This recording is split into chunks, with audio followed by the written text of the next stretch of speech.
सुपा येथील police station हद्दीतील श्री मयुरेश्वर मंदिर मोरगाव इथं दिनांक 6 मार्च 2026 रोजी सकाळी 11:30 ते 12:30 या वेळेत मंदिराच्या सुरक्षेसाठी दहशतवादी हल्ल्याच्या प्रतिकाराची रंगीत तालीम मॉक ड्रिल यशस्वीपणे पार पडली। ही तालीम मंदिरातील भाविकांची सुरक्षितता व संरक्षण सुनिश्चित करण्याच्या उद्देशाने आयोजित करण्यात आली होती।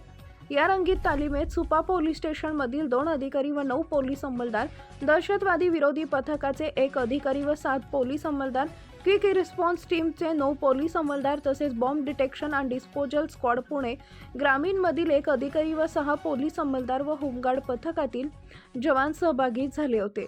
एकूण 44 जणांच्या सहभागाने ही तालीम अत्यंत समन्वयपूर्ण व प्रभावीपणे पार पडली। मॉक ड्रिल दरम्यान दहशतवादी हल्ल्यांच्या काल्पनिक परिस्थितीचा सामना करण्यासाठी सर्व पथकांनी त्वरित प्रतिसाद देत संभाव्य धोका हाणून पाडण्याची प्रक्रिया यशस्वीपणे पार पाडली।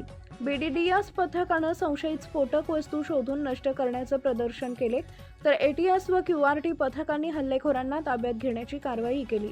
सदर रंगीत तालिमेमुळे मंदिर परिसरातील सुरक्षा व्यवस्था अधिक बळकट होण्यास मदत होईल। भाविक व स्थानिक नागरिकांच्या सुरक्षिततेसाठी पोलीस प्रशासन कटिबद्ध असून भाविक व नागरिकांनी संशयित वर्तन करणारी व्यक्ती किंवा वस्तू दिसल्यास तात्काळ 112 किंवा पोलीस स्टेशनशी संपर्क साधावा असं आवाहन सहाय्यक पोलीस निरीक्षक मनोजकुमार नवसरे यांनी केले।